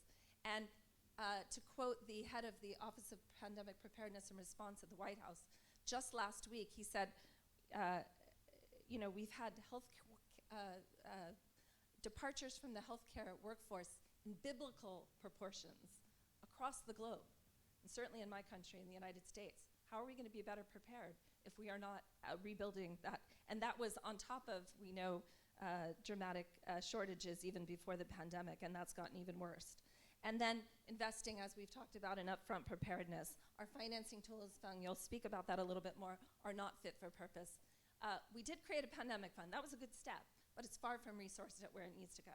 So if we're serious about it, if the G20, if world leaders are serious about it, that was a commitment, then invest in that upfront capacity. But that's also not going to do it all. We do need a surge financing, day one, at-risk financing. That we need at-risk financing for R&D, as we've been talking about, but we would need day one surge financing that can't wait. And then and a reminder of what the high-level independent panel said 2 years ago, which is that we are dangerously underfunded when it comes to a dangerously underfunded global system. So this year, this is our action agenda. We do need a pandemic agreement. If not now, when? This moment will not come again anytime soon. And we need to make sure it has equity, but also there's a commitment to financing and a commitment to accountability. And we can talk more about that. We need to mobilize additional long-term funding for pandemic preparedness. Big job this year is to build up mobilize resources for the pandemic fund. There will be a resource mobilization moment at the end of this year. We need to invest in that. And the return on investment is clear. High-level leadership and governance and accountability. We have to take that beyond the health sector. We keep solving this and thinking we can solve it as a health sector. We can't. We need political leaders at the highest level, and they don't think like health experts. They think like politicians. We need to take a defense mindset, right? And we need to get political leaders to take a defense mindset. They think nothing of spending billions of dollars, putting that at risk on the possibility that a threat may occur. We need to get back to that space. That's why we were successful in Operation Warp Speed and others at the beginning of this pandemic. And we need to find triggers for action that are win-wins for other pieces of health, not just PPR. We can't pit PPR against the rest of health needs. We have to look at win-wins, but also with other pressing needs that are on the front burner for political leaders, namely pandemics. And then finally, advocacy matters. Unless it is up to all of us in this room, outside of this room, if we don't band together and call for these changes, then nothing will. So we can talk about the science, but it's not each other we need to talk to, it's the political leaders. And stop this fraternal warfare within the global health community about your issue versus my issue. Actually, all of global health is suffering. We need to present a united front about why investments in all of these things are needed to keep the world safer. Thanks. Thank you, Caroline, for that. It's a political challenge. That's basically what you're saying, that we can't just make it technical. It's a political challenge.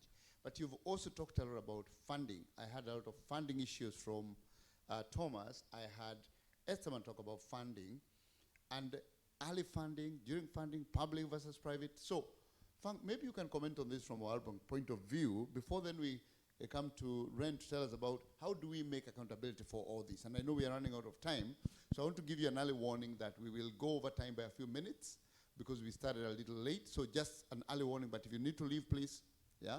But so that we hear everything, but not too long, maybe just 10 minutes up. Yeah, Fang. Hello? Yeah, we started about 15, 20 minutes late, so we will make up the time. We can go a bit over time.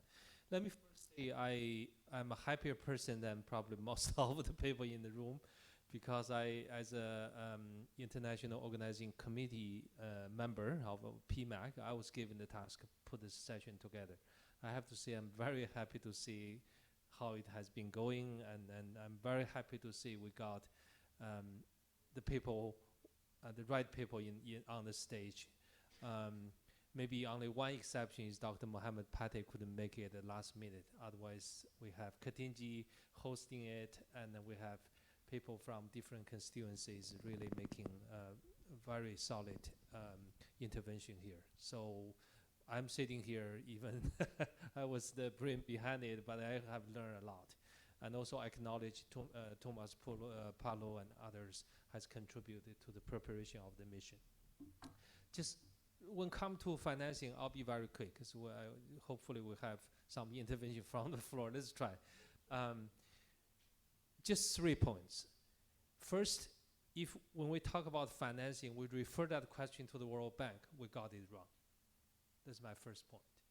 During COVID, many countries representing here really struggle to get money. Even you're facing an unprecedented pandemic, there's a struggle finding money for it. If you look at the trend, aftermath of the financing across different countries, you'll see different pattern, particularly in low-income countries. It's a flat line, most of the country. Before COVID, during COVID, after COVID, the funding has not changed. There's no, you see, spike of resources from domestic financing. If you look at high-income country, OECD country, you see really a spike, right, during COVID. But in most of the developing countries, it's a flat line. Where the money come from? So it's highly reliant on development assistance.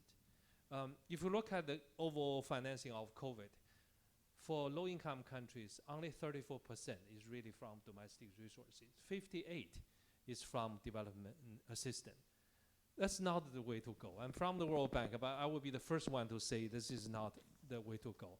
The first line of defense should be domestic resources. There should be a sound, flexible mechanism. So when you have an emergency in your hand, you invest early, you invest quickly. So that's my first message. This is why Dr. Zheng, when Dr. Zheng asked the question, let's ask ourselves now, how many countries have increased your investment on pandemic preparedness? And Thomas has asked a question in the world economic reform. No one even mentioned pandemic. We have so many other priorities already squeezed in our mind. Pandemic is yesterday, right? So we are repeating that neglect panic cycle right now. So that's my first point. The second point is the financing mechanism. We learned hard lesson. The World Bank, we quickly put in 6 billion in the very early phase. I was in Washington, I was coordinating the World Bank's COVID response. We really learned from Ebola. We want to be very quick this time around. So 6 billion was put together quickly. On average, a World Bank project, the preparation time is about a year in normal time. But we were allowed 4 days to have a project get going. So in 3 months, we have more than 100 countries already enjoy that financing. And then we put another 20 billion into the vaccine when vaccine come out. But what we learned is, again, money is necessary but not sufficient condition. Many countries think even you have resources, the vaccine is so hard to get. Minister Corina's point, right? And this is where the geopolitics and equity access, so many other angles to come from. So money is not all the answer. We should really have a deep soul searching to see what's the mechanism we can put together, the pandemic treaty, or what's the next phase of COVAX to make sure, or AVAX, African Union also step in. How do we make sure that access can be there equal for developing countries? That's another soul searching question we need to ask. My last point is, during COVID, I had some reflection. So a few colleagues, we published a paper called the 3-layer system. Basically, it's the basic investment framework. Many colleagues had mentioned investment early. I will even take it to another level. We have to invest in a pre-crisis phase. We talk about resilience, right? That was a very popular term a while ago, and you're still using. If you invest in search financing only, I think you'll miss the point. When you already have a full pandemic in hand, you see on TV, it's all about ICU, ventilator. It's too late. The cost is out of the window, right? It's about saving lives. The cost is really high. But if you invest to another layer, the first layer is your robust health system, right? People talk about community intervention. In Ebola, what's the most effective intervention? It's those community health workers. They are trusted by the community, right? They are doing their work.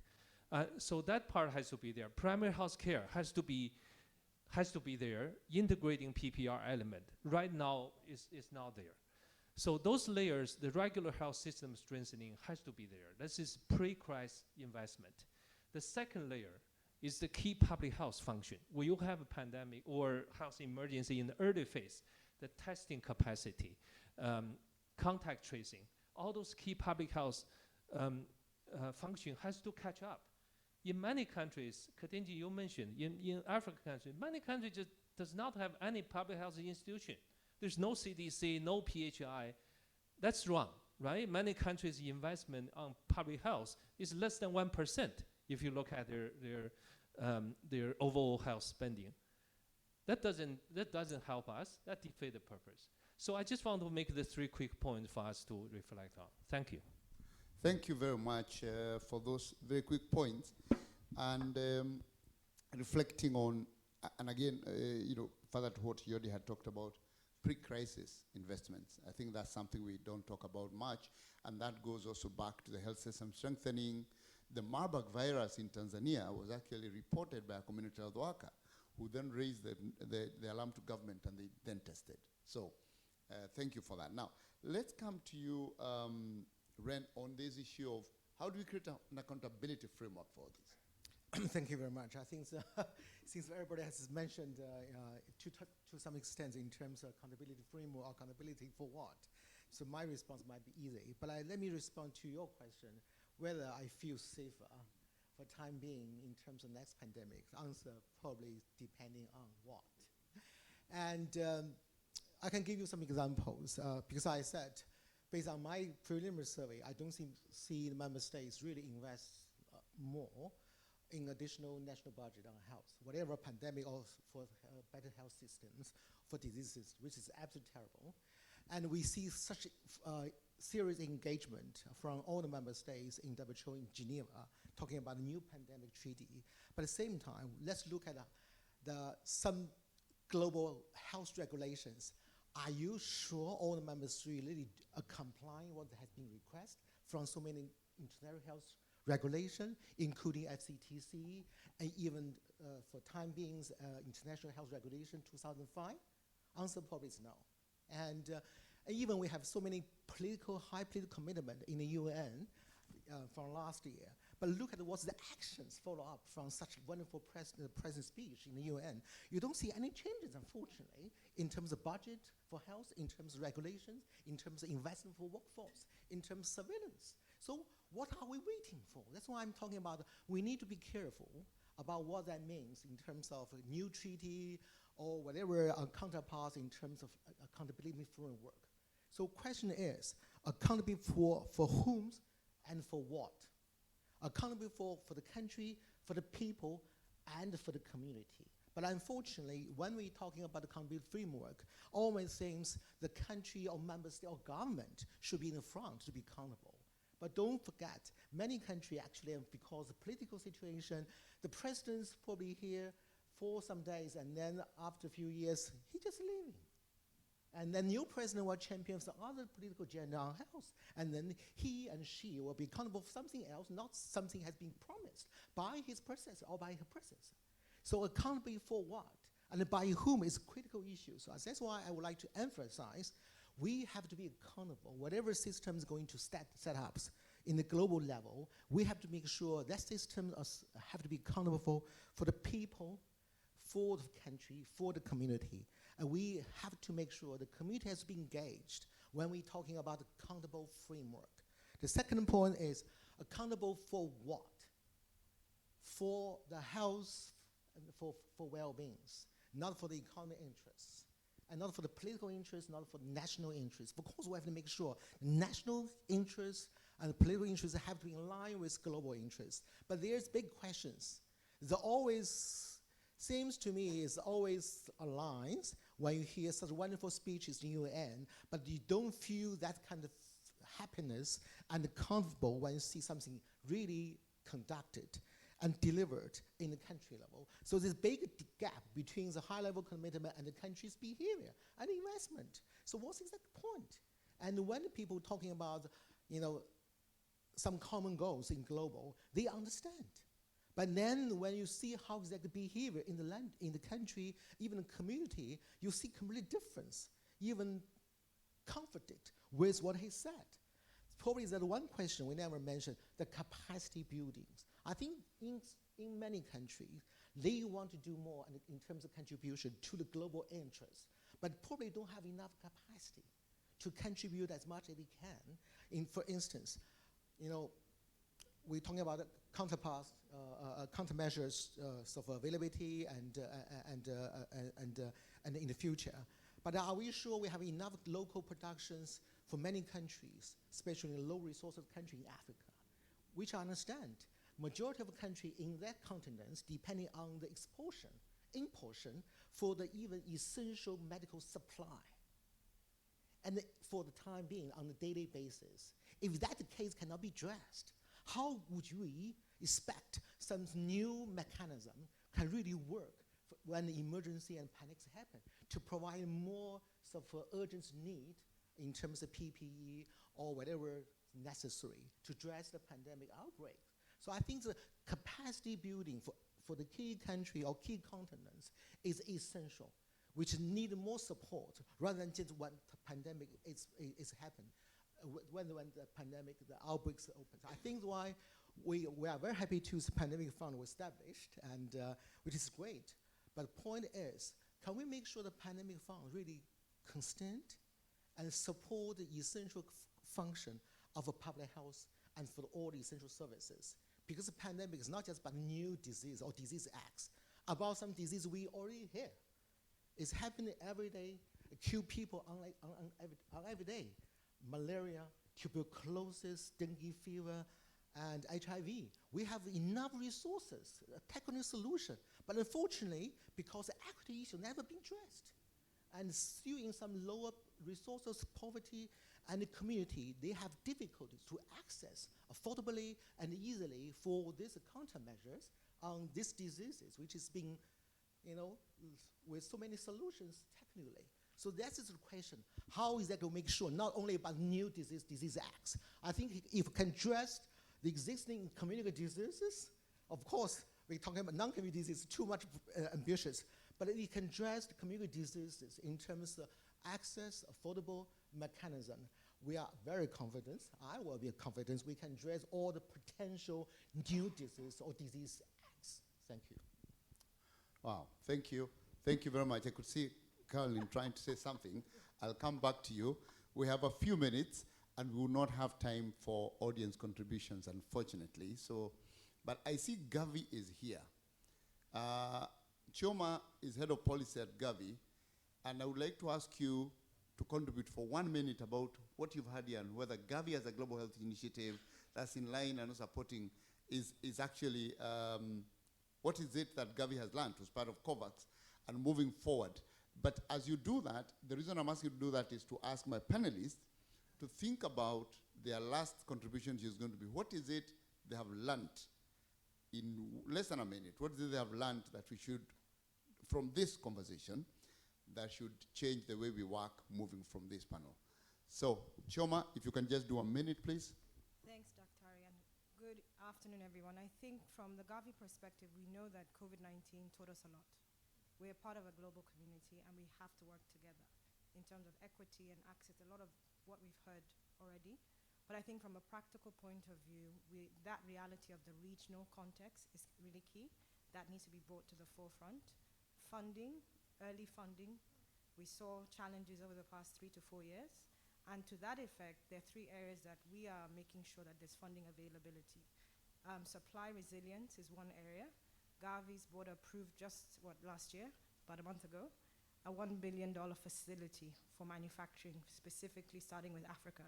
The vision is there should be equity across the region. That's one aspect. The second area is really around the first response. We heard about there was still money needed to be fundraised to start any of the interventions. So first response funding is available. It's about $500 million that will be for any future pandemic or emergencies. And I think the other area that Carolyn touched on is around civil society, the activities that need to happen at the different levels, national, regional, global. There's $22 million that's been set aside.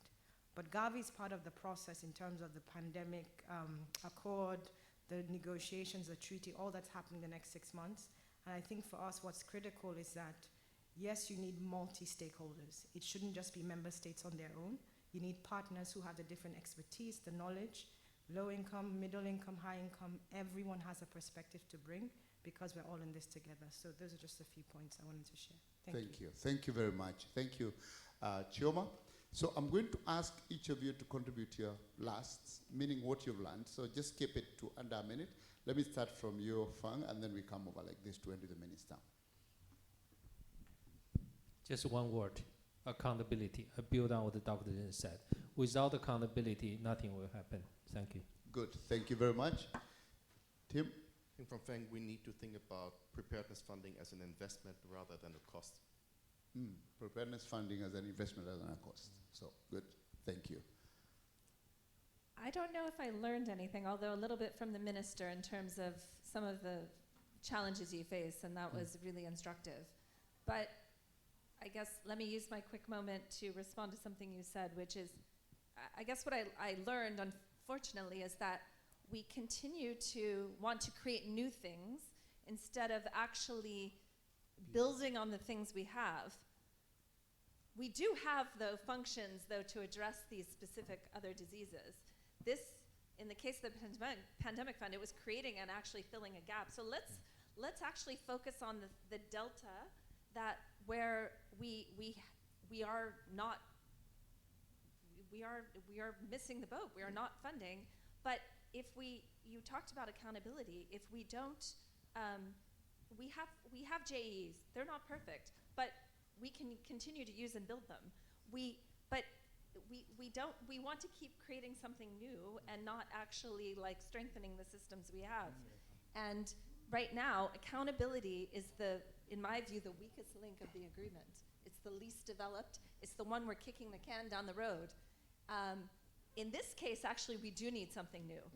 We need something that is binding. We need independent monitoring, not just state self-reporting, because we can't, sadly, trust governments just to do that. And we need a very inclusive process of stakeholders. Thank you. Thank you. Over to you. Caroline, probably don't misunderstand what I said. I'm really supportive of pandemic fund. I'm talking about this clear linkage across different diseases. If we don't have a basic multi-disease surveillance, we can't have any sort of preparedness for the future disease acts. That's why there's something in common, whether the HIV, TB, or vaccine preventable diseases, all disease acts prevention in future. But I just want to add one point. I think what I'm going to emphasize, actually, the country is part of global health governance. Country own an agenda. Even the pandemic treaty, as WHO Secretary said, it's member states or country-driven process, not just secretaries. Team, Dr. Tedros drafted the articles, no. And then after the endorsement, hopefully in May, in the Geneva World Assembly, we need to see the follow-up actions from the country. From the country, that's the key. Otherwise, the new pandemic treaty will just look beautiful, fantastic like the others, and put bookshelf without any implications when the pandemic's happening. Thank you. Thank you very much. We have 4 people online. We have really run out of time, so please keep it under a minute. Let's start off with Yodi.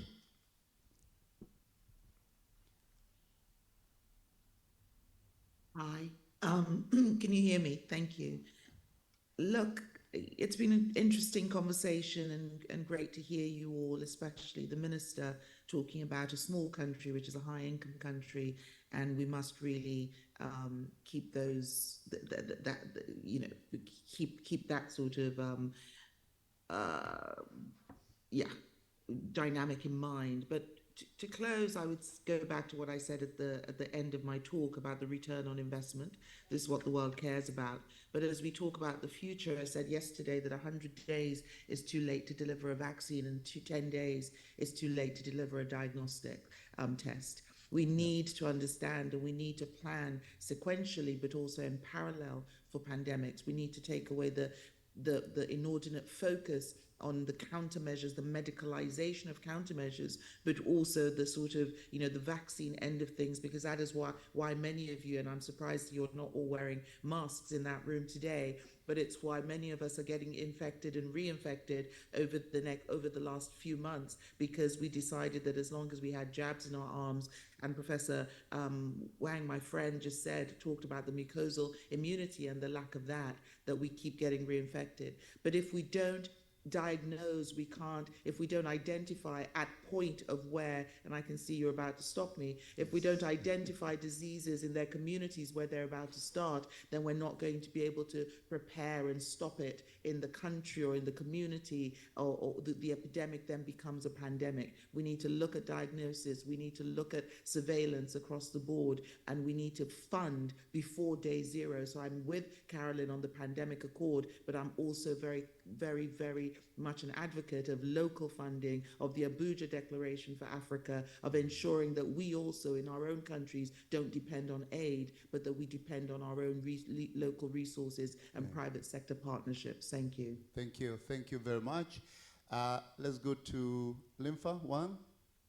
Yes, I just be very simple to say that return of investment is good, but I'm trying to go to a different angle. We have to learn from military preparedness. I think a pandemic preparedness should be that level, because if you only emphasize return of investment, I think it's very hard to convince everyone, because from my 40 years of working in this field, I think pandemic preparedness is not going to be cheap, and it's going to be more difficult than military preparedness, because the signals are not as clear. It can happen much more faster. Thank you. Thank you. Thank you, Juan. Thomas? I'll be short. Importance of inclusive pre-pandemic partnership, period. Okay. Inclusive pre-pandemic partnerships. And let's close with Esteban, and then we come to the minister to wrap up in a minute. Yes. Yeah, no, I mean, I know I gave a bit of a grim picture with the pipeline, at least for therapeutics, how that's not looking too good, but I'm actually quite encouraged. I mean, I think there's a lot of interesting things going on. I think definitely we need to be working closely with the industry. We need to be working closely with the communities.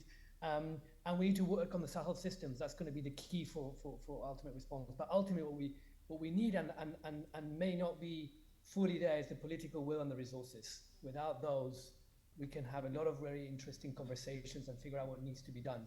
But in order to do them, we need the strong political will, the real political will, and the resources. And you know, question mark, are we still there? But I think we're in the right direction. So I want to stay on a positive note. Thank you. Optimistic. Minister Karina, I hope you're also optimistic. I know there is a story you wanted to share later. I don't think we have time for it, but you could just make your 1 minute final remark, and then we close this. Thank you. Well, just 2 sentences. One is that what we need, I think, is an end-to-end ecosystem that delivers equitable research, development, manufacturing, and access to epidemic countermeasures, grounded in common goods approach that responds to local needs. And for this, we need solidarity. And if we have solidarity, we have hope. And I invite you, because I do not have the time to share the story, I invite you to Google and to read the story or see the documental about the Greg Mortimer ship. That was a ship that was received by Uruguay when all the borders were closed, and we give attention, ICU, medication, and everything to all the passengers and to all the crew. And after that, we receive them in hotels, we take care of them, and we send them to all their own countries, home safe. And that is solidarity. And if there is solidarity, then there is hope. Thank you. Well, what a fantastic note to close on. Solidarity gives us hope, and we're all here because of this solidarity. I want to thank you for your patience. We've gone over time. Thank you for being such a patient audience, and we apologize for not having time to take your remarks. To our panelists, please give them a big round of applause, and to the organizers as well. Thank you, Fang, for getting us together. And those online, thank you very much.